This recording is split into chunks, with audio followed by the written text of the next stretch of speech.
I'm here to tell you you have the freedom to create.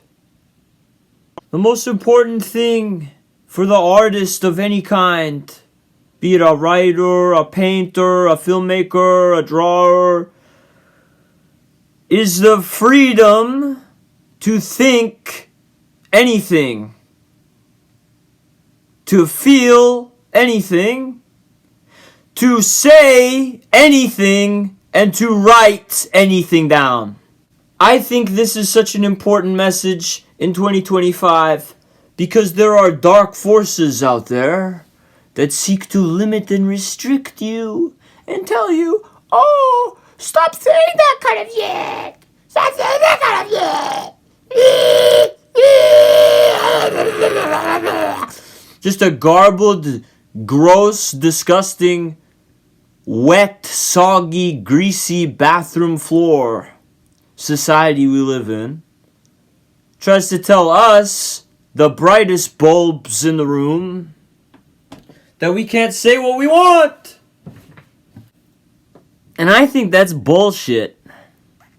Because it is bullshit. It's so important for the artist to be free because you have to tap in to something beyond the self in order to even get an idea. You're supposed to be able to accept those ideas for what they are.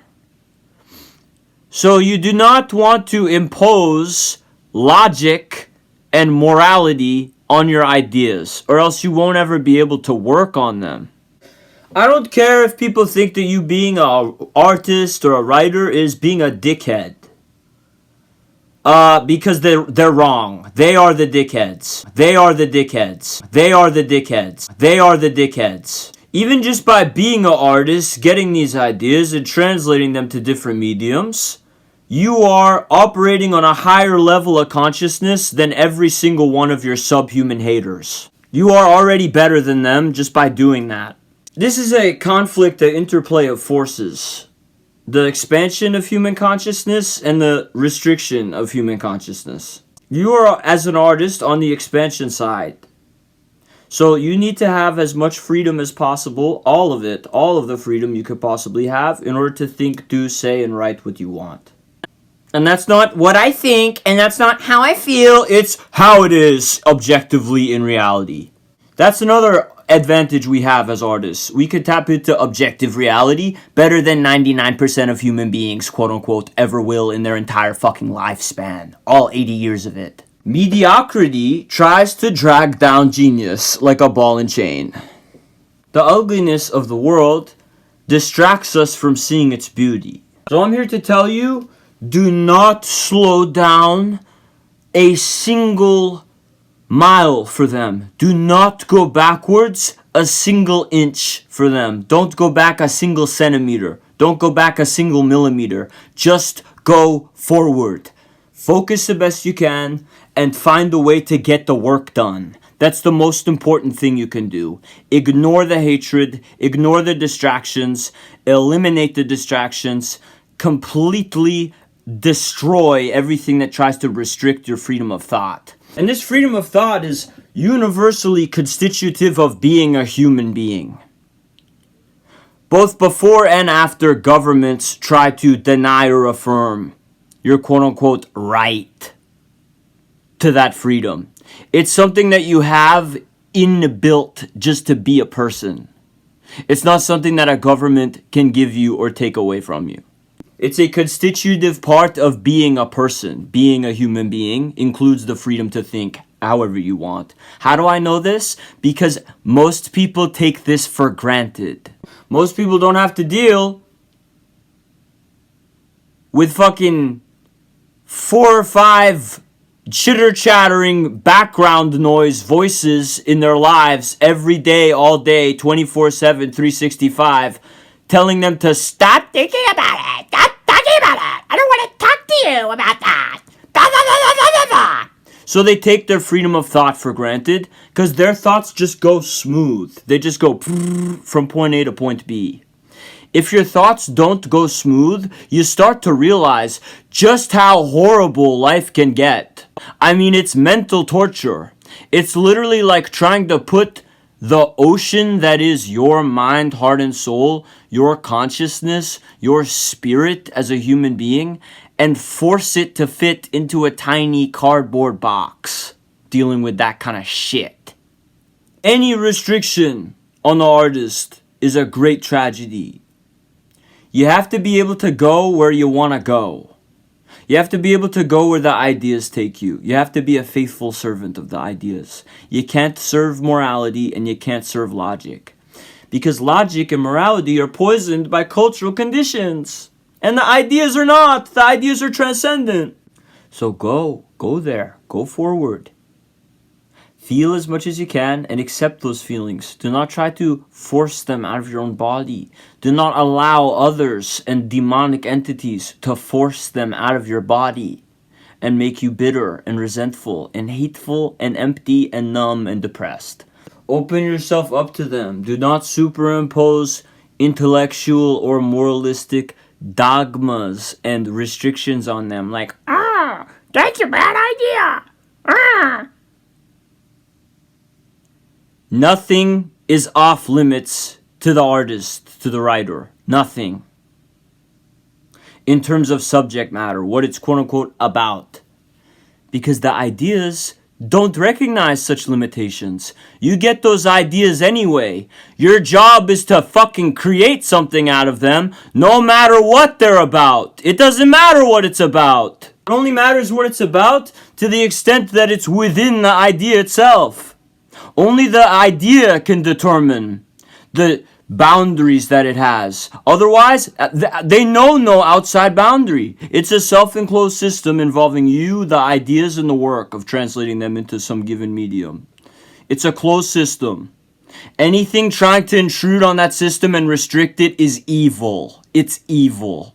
Because they're trying to restrict thought in general. They're trying to restrict the human consciousness of not just you, but every single human being by stopping you from doing your work and stopping you from engaging in the reality that the ideas show you. You know yourself. You independently know and can make the judgment what is a good or bad idea. You don't need someone else's opinion to help you do that. You know by trying it first what works and what does not work pragmatically, on a pragmatic basis. You do not need someone else's snooty fucking stick in the ass opinion, their prudish fucking stupid ass who doesn't even understand the idea that you had, telling you that it's a fucking bad idea. They're evil. They're evil. They're a fetter on the human race, and they should be ejected by it. Like I said, the ideas form their own boundary. They tell you what to do with them. They tell you when you tap into them deeply enough and focus on what they actually are, what they want to become. They tell you themselves. Some other voice in your head or otherwise, some other stupid person can't tell you what it's about. They can't tell you what it is. Only the idea itself and the feeling, the vibe that you tap into, the qualities, the multivariate qualities that are contained within any given idea, can tell you what it's about and what it is and what it means. Only the idea itself. Not some other stupid fucking fat ass drinking beer and watching football. They don't know shit. They can't tell you anything. Kanye West can't tell me nothing type shit. That's what we're on in 2025. They can't tell you shit. Don't move back a fucking inch for them. Do not hesitate at all. Just go forward with the creative process. Focus as hard as you can and just get it fucked done. I promise you the world will be a better place with your art in it. Rather than wasting all of your talent and draining it all out for the sake of the stupidity of undeveloped, soulless beings that want to distract you. There is actual evil in the world that wants to kill your creativity by restricting you so much that you can't even fucking breathe. They want to suffocate your voice. I'm telling you, you have the freedom, regardless, to bring that voice out and burn down their walls and break all of their chains in half and say, no, I'm doing it anyway. You can't tell me to stop. Use that hatred as motivation. Because you know there's better out there than that. It's a pretty fucking low bar to set. But there's forces out there that want you in bed all day doing nothing, depressed. They want you to give up. I'm here to tell you not to give up. I can't tolerate that shit. I can't tolerate people who are like, oh, I quit writing. No. That's fucking disgusting. Everyone who quit writing should be ashamed of themselves. Everyone who quit being an artist should feel the greatest of torments over that. They have to get back in the game. We live in a quasi-literate, post-literate culture in the West. People are getting stupider every single year. It's time to change that. The only way to change that is to contribute to the literature. Contribute to the artistic production. You have to. If you don't contribute anything and you don't learn, then you won't fucking improve the culture at all, and you're making no cultural contribution. You're just as evil as the people trying to stop you if you stop.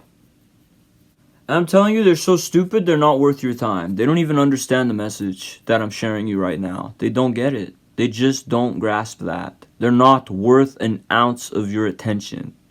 They think they understand and can talk about things that they'll never understand in the rest of their existence.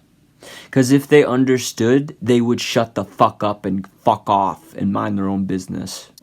So get into the flow state, let the desire flow, let the flood rise and submerge these soulless creatures in your power as an artist. Go for it. Nothing can genuinely stop you. Nothing can genuinely stop you. William Faulkner said, nothing can stop the writer but death. William Faulkner said, the only boundary to what the writer can write about is his own discovery. And William Faulkner was a legend. So I think this is one of the most important messages in 2025 is you have the freedom to create and you should stay motivated in that task. It is your divine purpose on the planet. It is the purpose of writing and art in the 21st century. Is the expansion of human consciousness, the transformation of the human soul, aka the improvement of the world. It's not for entertainment and it's not for proving how intelligent you are. It's for transformative themes and messaging. It's to change the way that people think, feel, and behave, and relate to one another, and relate to themselves in reality. It's for improvement. It's for expansion. It's to show us another side of looking at reality, and to give speech to dynamics and qualities that actually exist in the objective world that don't speak in forms of logic and mental plane, demonic forces. They are not given expression within the negative. They are not... They do not exist. They are ambivalent towards the negative forces. They're ambivalent towards logic. They're ambivalent towards those darknesses and sadnesses that seek to tragically restrict the artist and consciousness. They're ambivalent to that. They arise within the feeling. They arise within the heart. They speak to you within how you feel and within the visual that plays in your imagination. I'm here to tell you not only do you have the freedom to explore all of that and say and think whatever you want to say and think, whatever the ideas that truly rule your subconscious mind direct you to say and think, but I'm here to tell you that those ideas and visuals in that imaginative process and the feeling that arises out of that subconscious energy are more real than the entire lives from beginning to end of all of the people who are trying to stop you and hate on you for it. Because all that negativity is surface level and flat. There's no depth to it. If you really pay attention to what they say, it doesn't make any sense on its face. So please, make your contributions, my purple-pilled individuals. And I hope I got the point across. I will see you again very soon to talk about the importance of sobriety for creativity next time.